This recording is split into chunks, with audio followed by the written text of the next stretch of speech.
जयपुर से खबर। प्रधानमंत्री नरेंद्र मोदी का 21 अप्रैल को पचपदरा दौरा। पीएचक्यू ने 15 से अधिक आईपीएस अधिकारियों की ड्यूटी लगाई है। DG law and order Sanjay Agarwal संभालेंगे पूरी कमान।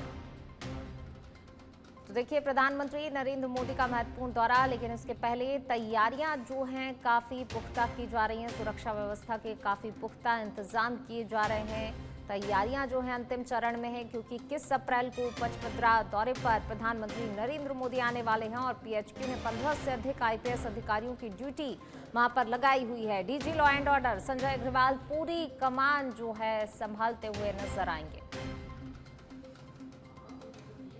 जयपुर से खबर आपको बता रहे हैं।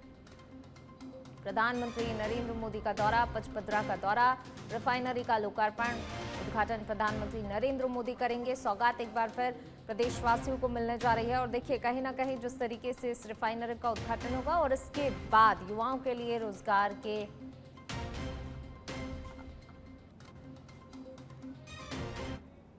चलिए बढ़ते हैं आगे। मुख्यमंत्री भजनलाल शर्मा ने कोलकाता में सुना पीएम का संदेश। श्री राम वाटिका में अभिनंदन समारोह में रोककर सुना संबोधन। रात 8:30 बजे प्रधानमंत्री नरेंद्र मोदी का देश के नाम संदेश सुना है मुख्यमंत्री ने। तो देखिए, प्रधानमंत्री नरेंद्र मोदी ने 8:30 बजे संबोधित किया राष्ट्र को, जिसमें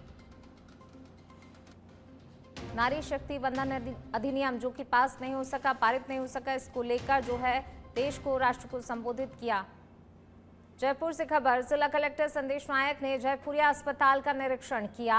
आरएमआरएस फंड से नई मशीनें और एम्बुलेंस की स्वीकृति दी। मरीजों से संवाद कर सुविधाओं की हकीकत जानी है। क्यू मैनेजमेंट सिस्टम और वार्ड व्यवस्था पर संतोष जताया है। नए लैब कॉम्प्लेक्स और ओपीडी ब्लॉक का भी निरीक्षण किया। इस बैठक में एडीएम मुकेश कुमार मुंड, डॉक्टर जीवराज सहित अधिकारी मौजूद रहे।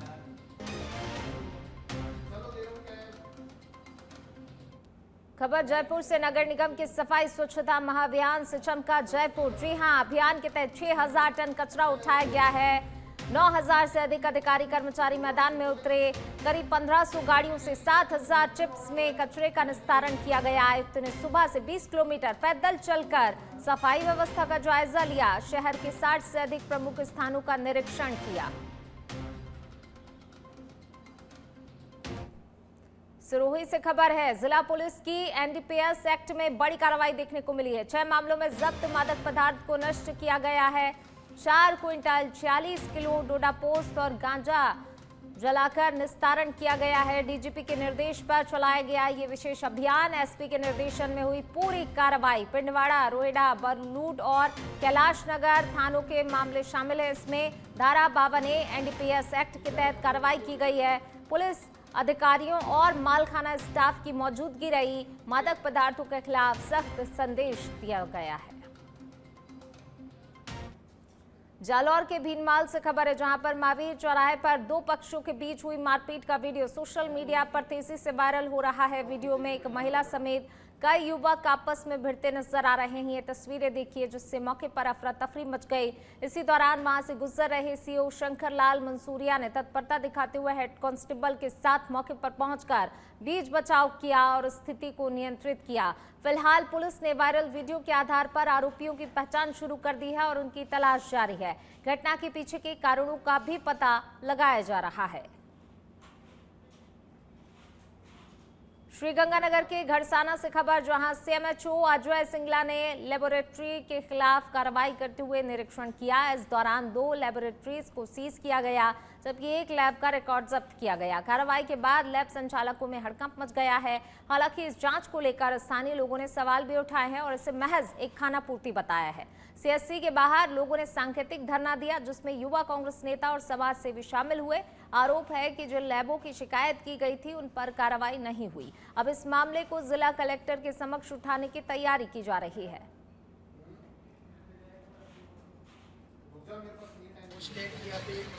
लाइफ की शिकायत थी, जिसने कोई HIV पेशेंट का रिएक्टिव रिपोर्ट दी, उसके हमने रिकॉर्ड कार्ड चेक किए। हमने उस परिवादी जो परिवादी महिला है उसको बुलाया है, शायद वो आ रही है, उसमें हमने उसका रिकॉर्ड कर लिया। रिकॉर्ड सारा हमने जब्त कर लिया और हम उसको देख रहे हैं। और जो रिएक्टिव आना है, ये सामान्य घटना है, किसी का भी रिएक्टिव आ सकता है। उसकी कंफर्मेटरी जांच अलग ICTC सेंटर पे होती है। जो नियमानुसार पेशेंट को रेफर किया गया था। जी जी जी। तो सर ये बताएं भी किन किन लैबों पे आपने जांच की और इनका ये जो रेडिएशन का मामला चल रहा है, जैसे वहीं पे एक्सरे कर रहे हैं। भरतपुर से खबर, जहां जिला विधिक सेवा प्राधिकरण के सभागार में बाल विवाह की रोकथाम को लेकर कार्यशाला आयोजित की गई। कार्यक्रम की शुरुआत जिला एवं सत्र न्यायाधीश बलजीत सिंह ने दीप प्रज्वलित कर की। उन्होंने कहा, अक्षय तृतीया और अन्य अवसरों पर बाल विवाह की आशंका बढ़ जाती है, जो कि समाज के विकास में बड़ी बाधा है। इस दौरान आंगनबाड़ी कार्यकर्ताओं ने भाग लेते हुए बाल विवाह मुक्त जिला बनाने का संकल्प लिया। कार्यशाला में संबंधित योजनाओं और जागरूकता अभियानों की जानकारी दी गई। हनुमानगढ़ जंक्शन में राजीव चौक से ओवर ब्रिज तक सड़क पुनर्निर्माण कार्य में देरी को लेकर जनता का आक्रोश सामने आया। 1 महीने पहले खोदी गई सड़क पर अब तक निर्माण कार्य शुरू नहीं होने से स्थिति खराब हो गई। सड़क पर बिखरे पत्थरों के कारण हादसों का खतरा बना हुआ है। कुछ स्थानों पर अतिक्रमण भी बढ़ गया है। इसी के विरोध में कांग्रेस जिला अध्यक्ष मनीष के नेतृत्व में स्थानीय नागरिकों ने राजीव चौक पर चक्का जाम कर विरोध प्रदर्शन किया। नागौर के रियानबाड़ी से खबर, जहां कांग्रेस ने संगठन बढ़ाओ लोकतंत्र बचाओ अभियान के तहत अहम बैठक आयोजित की। बैठक की अध्यक्षता ब्लॉक अध्यक्ष रामनिवास भाटी ने की, जिसमें जिलाध्यक्ष हनुमान राम बांगड़ा समेत कई वरिष्ठ नेता मौजूद रहे। बैठक में संगठन को बूथ स्तर तक मजबूत करने और ज्यादा से ज्यादा लोगों को जोड़ने पर जोर दिया। साथ ही पंचायत समिति क्षेत्र की, ग्राम पंचायत और नगर पालिका के वार्डों में पदाधिकारियों के चयन की रणनीति भी तय की गई।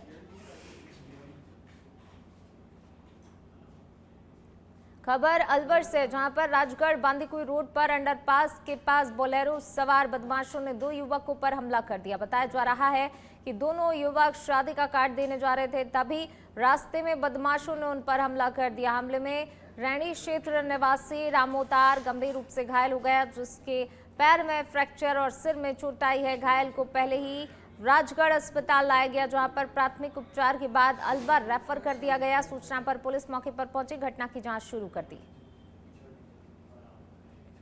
डूंगरपुर से खबर है, जहां शादी समारोह में जा रहे एक दंपति और उनके 2 मासूम बच्चे सड़क हादसे में गंभीर रूप से घायल हो गए। जानकारी के अनुसार सावली निवासी प्रकाश कटारा अपनी पत्नी और 2 बच्चों के साथ बाइक से बिछेवाड़ा के नालवा गांव जा रहे थे। इसी दौरान देवल गांव के पास आगे बैठे बच्चे को नींद आ गई, जिसे संभालने के प्रयास में बाइक अनियंत्रित होकर फिसल गई और सभी नीचे गिर गए। हादसे में 4 घायल हो गए, जिन्हें 108 एम्बुलेंस की मदद से जिला अस्पताल पहुंचाया। फिलहाल सभी घायलों का सर्जिकल वार्ड में उपचार जारी है।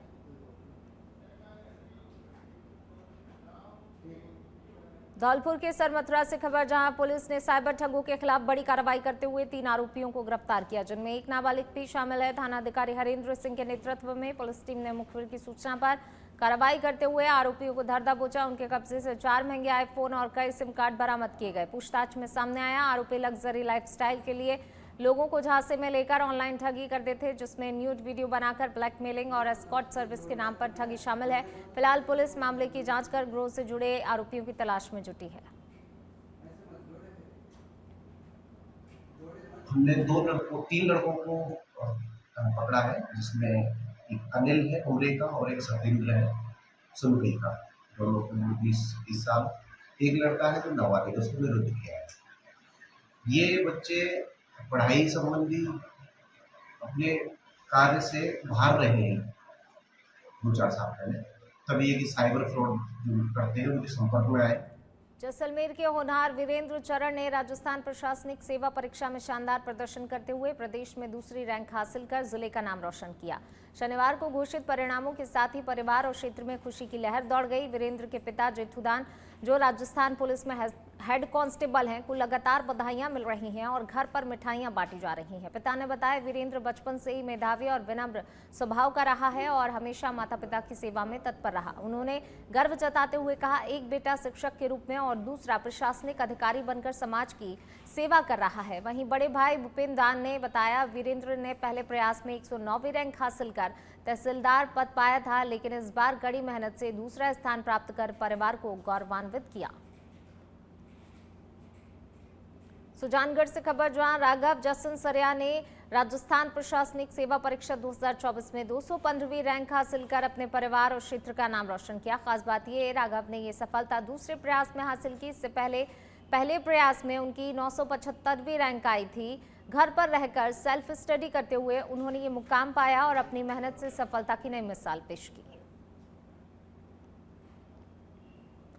राजस्थान प्रशासनिक सेवा परीक्षा 2024 के अंतिम परिणाम जारी होने के बाद सफल अभ्यर्थियों में खुशी का माहौल है। इसी कड़ी में बालोतरा निवासी और वर्तमान में जोधपुर में रह रहे भूपेंद्र सिंह ने भी 9वीं रैंक हासिल कर सफलता प्राप्त की। 4 प्रयासों के संघर्ष के बाद मिली उपलब्धि से पूरे क्षेत्र में खुशी की लहर है। भूपेंद्र ने अपनी सफलता का श्रेय कठिन परिश्रम और परिवार के सहयोग को दिया।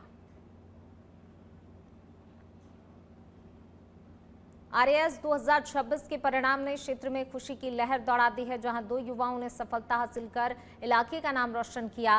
रड़का बैरा निवासी सुनील पंचारिया ने अपने पहले ही प्रयास में 354वीं रैंक हासिल कर शानदार उपलब्धि दर्ज की, जबकि नरसी राम ने 1397 रैंक प्राप्त की। साधारण परिवार से आने वाले इन दोनों अभ्यर्थियों की मेहनत और लगन ने उन्हें ये मुकाम दिलाया। सुनील का हाल ही में पटवारी पद पर भी चयन हुआ था। दोनों की सफलता से क्षेत्र में गर्व का माहौल है और अन्य युवाओं के लिए प्रेरणा बनकर सामने आई है।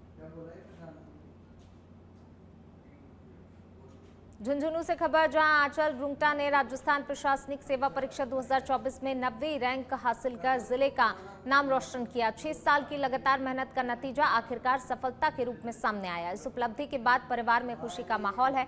आंचल की ये सफलता जिले की युवाओं, खासकर बेटियों के लिए प्रेरणा बन गई है।